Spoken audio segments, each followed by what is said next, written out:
బహిరంగ విచారణకు నమస్కారం.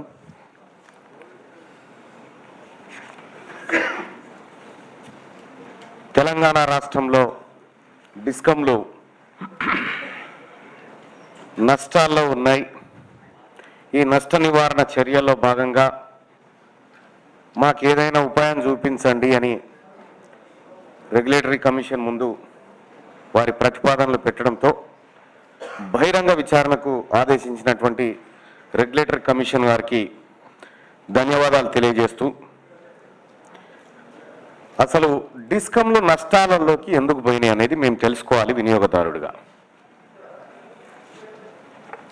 ఎందుకు నష్టాలలోకి పోయినాయి, దానికి అనేకమైనటువంటి కారణాలు నాకు రాసిన ఉత్తరాల్లో కూడా వాళ్ళు చెప్తా ఉన్నారు.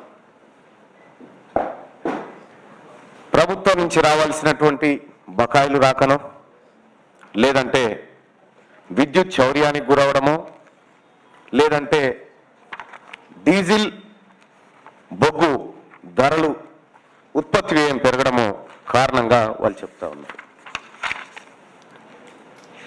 మరి రాష్ట్ర ప్రభుత్వం నుంచి రావాల్సినటువంటి బకాయిల వ్యవహారంలో డిస్కంలు ఎందుకు ఉదాసీనంగా వ్యవహరిస్తూ ఉన్నాయనేది నేను అడుగుతా ఉన్నా వినియోగదారుడిగా. ఎందుకు వ్యవహరిస్తూ ఉన్నాయి? ఒకసారి గమనిస్తే దాదాపుగా 7-8 మంది డైరెక్టర్స్ పనిచేస్తూ ఉన్నారు డిస్కమ్స్లలో. వీళ్ళంతా విపరీతమైనటువంటి అనుభవం కలిగినటువంటి వాళ్ళు. విపరీతం అంటే ఇక దాన్ని మించిన అనుభవం ఇక ఉండదేమో బహుశా. దాదాపుగా అందరూ రిటైర్ అయిపోయి కూడా చాలా కాలం పాటు రిటైర్ అయిపోయిన తర్వాత కూడా సేవలు అందిస్తూ ఉన్నారు. ఇంత ఉద్దండులు డైరెక్టర్లు ఉన్న తర్వాత కూడా డిస్కౌంట్లు లాస్లకి ఎట్లా పోయినాయని నేను అడుగుతా ఉన్నా. ఒకటి. రెండోది, తెలంగాణ రాష్ట్రం వచ్చినప్పటి నుంచి ఇప్పటి వరకు ఉన్నతాధికారులుగా పనిచేస్తున్నారు కదా, డిస్కౌంట్లు నష్టాల్లోకి పోవడానికి ప్రధాన కారణం ఈ డైరెక్టర్లే కాబట్టి వీళ్ళ పర్ఫార్మెన్స్ బాగాలేదని ఫస్ట్ వీళ్ళని తొలగించాలని చెప్పి నేను డిమాండ్ చేస్తా ఉన్నా. రైట్. ఇక నష్టాల విషయానికి వద్దాం. డైరెక్టర్స్లో కూడా చాలామంది పాపం పెద్దవాళ్ళు, అనుభవం ఉన్నప్పటికీ కూడా వాళ్ళు పనిచేసే సత్వం ఇప్పటికి లేకపోవచ్చు అన్న ఉద్దేశంతో చెప్తా ఉన్నా. ఇక నష్టాల విషయంలో గౌరవ ముఖ్యమంత్రి గారు మొన్న అసెంబ్లీలో మాట్లాడుతూ చెప్పిండు. ఏమని? మనం అనుకున్నట్టు అధ్యక్ష, ఇదే మాట అన్నాడు, మనం అనుకున్నట్టు అధ్యక్ష తెలంగాణ రాష్ట్రం పరిపుష్టిగా ఉంది ఆర్థికంగా, ఏ లోటు లేదు, ఏ బాధ లేదు అని చెప్పి ముఖ్యమంత్రి గారు చెప్పిండు. మరి మమ్మల్ని ఎందుకు అడుగుతా ఉన్నారు? మేమైతే ఏ ఛార్జీలు కట్టం, పరిపుష్టిగా ఉన్న ముఖ్యమంత్రి గారి దగ్గర పోయి తీసుకొని రాకపోయే పైసలు. రెండో విషయం, ఇక ఈ రాష్ట్రంలో విద్యుత్ చౌర్యం గురించి మాట్లాడుకుంటే, నేను గతంలో మొన్ననే గౌరవ మీ డిస్కమ్లు ఇచ్చినటువంటి యాన్యువల్ రిపోర్ట్లోనే చదివి వినిపించిన, ఓల్డ్ సిటీ ప్రాంతంలో 35% నుంచి 39% వరకు విద్యుత్ చౌర్యం జరుగుతుందని చెప్పి స్వయంగా మీ సంస్థలే ప్రకటించి నోట్ రిలీజ్ చేసినాయి. మరి ఈ విద్యుత్ చౌర్యం జరుగుతూ ఉంటే ఎందుకు అరికట్టలేకపోతా ఉన్నారు? ఓల్డ్ సిటీలో అరికట్టలేకపోతున్నది ఎందుకు ప్రత్యేకంగా అని నేను అడుగుతా ఉన్నా. ఇక మూడో విషయం, రైతులకు ఉచిత కరెంటు. మీ డిస్కంలేం దాన ధర్మం చేస్తలేవు రైతులకు. ఈ రాష్ట్ర ప్రభుత్వం ఒక నిర్ణయం తీసుకొని రైతులకు 24 గంటల ఉచిత కరెంటు అనేటువంటి ఒక మాట అని చెప్పింది. ప్రీపెయిడ్ మీటర్ అనేటువంటి ఒక మాట మాకు వినిపిస్తా ఉన్నది కదా. ఇప్పుడు ప్రీపెయిడ్ అంటే వాడుకోక ముందుకే నేను కట్టాలి.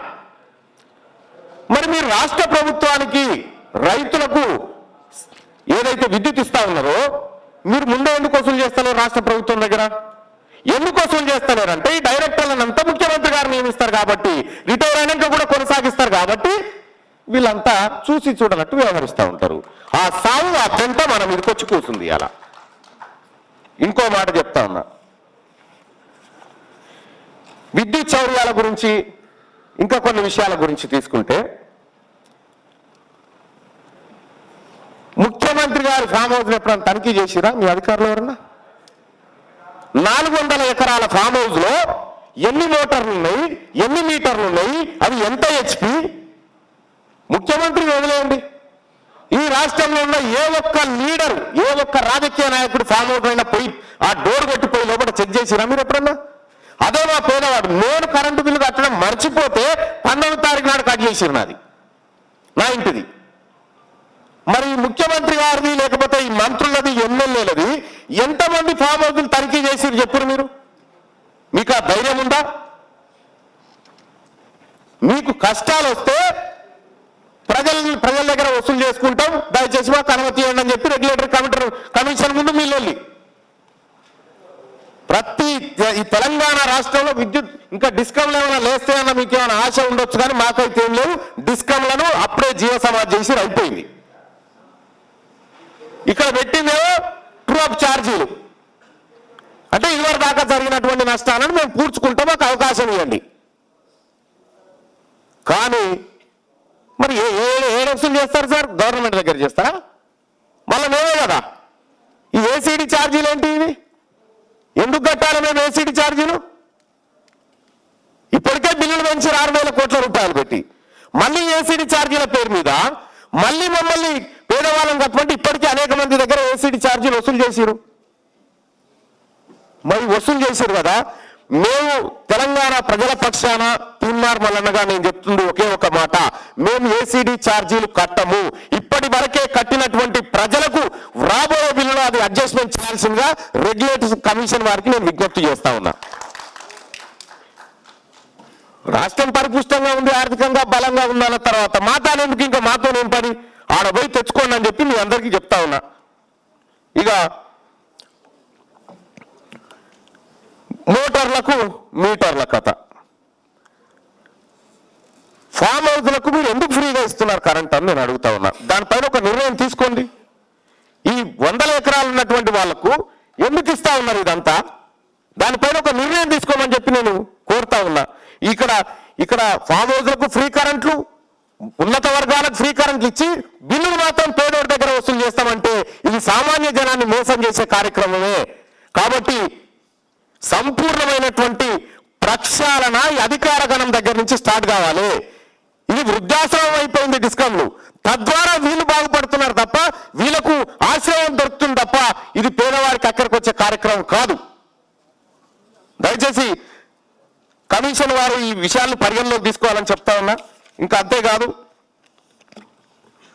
ఇంకా కొన్ని విషయాలు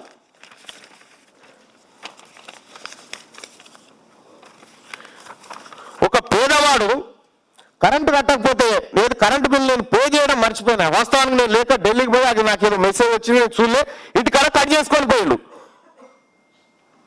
మరి మీరు కూడా ఈ రాష్ట్రంలో డిస్కంలు దివాలా తీయడానికి కారణమైనటువంటి ఈ రాష్ట్ర ప్రభుత్వ నిర్ణయాన్ని మీరు ముఖ్యమంత్రి క్యాంప్ ఆఫీస్ కరెంటు కట్ చేస్తే పొద్దుగాల పైసలు వస్తాయి, మీకు కట్ చేయపోరు. క్యాంప్ ఆఫీస్ కు కరెంటు కట్ చేయరు, మంత్రుల క్వార్టర్స్ లో కరెంటు కట్ చేయరు, అప్పుడు మీకు రావాల్సినవి వస్తాయి. మీరు అవి కట్ చేసే దమ్ము మీకు లేదు కాబట్టి పేదవాళ్ళని హింసించే ప్రయత్నం చేస్తా ఉన్నారు. తెలంగాణ రాష్ట్ర ప్రజలు ఎట్టి పరిస్థితిలో ఈ దుర్మార్గమైనటువంటి ఏసీడీ ఛార్జీలను లేకపోతే ఇంకా ఏ రకంగా తీసుకొచ్చే ఉపద్రవాలను అనుభవించే సత్తువ లేదు ఇప్పుడు ప్రజలకు. దాన్ని ఒప్పుకోము. ఇక్కడ ఏసీడీ ఛార్జెస్ అని చెప్పి పెట్టిరు చైర్మన్ సార్. ఎక్కడన్నా మీ దాంట్లో ఈ ఏసీడీ ఛార్జీలు అంటే ఏంటి? ఎక్కడి నుంచి పుడుతున్నాయి కొత్త కొత్త పదాలు? ఎందుకు వసూలు చేస్తా ఉన్నారు ఈ విధంగా? ఒకవేళ ఈ డెవలప్మెంట్ ఛార్జీలో లేకపోతే ఇంకొక వ్యవహారమో మీరు చేయదలుచుకున్నప్పుడు వినియోగదారులకు పూర్తి వివరాలతో కూడినటువంటి ఒక నోటీస్ సర్వ్ చేయాల్సిందే. ఇప్పటి వరకు మీరు చేసింది ఏంటి? మనం చేసిరా? నాకే తెలియదు, నేనే ఏసీడీ ఛార్జీలు కట్టినా.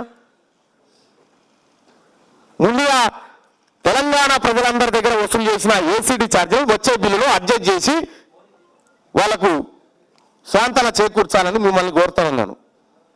అయితే ఉత్తర తెలంగాణలో మాత్రం వేసారు, దక్షిణ తెలంగాణ సంగతి తెలియదు. ఇంకా మరి అది ఏసీరా లేదా అనేది మాత్రం ఇంకా తెలియదు.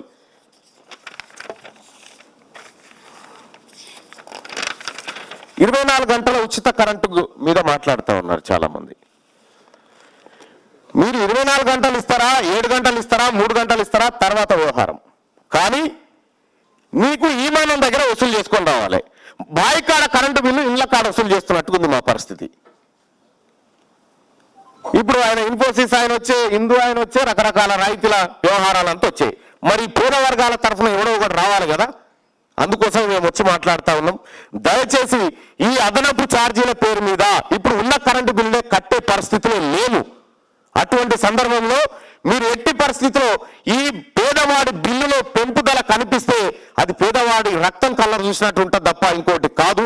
దయచేసి ఈ డిస్కంలో ఆడుతున్నటువంటి వీళ్ళు తెచ్చుకోమనండి ప్రభుత్వం దగ్గర, మేము కాదనట్లేదు. నిజంగా ప్రభుత్వం కనుక వీళ్ళకు బరాబరి చెల్లించుంటే ఇవాళ మీటింగ్ అవసరం ఉండేనా? ఇక్కడ ఈ అవసరమే లేకుంటుండే.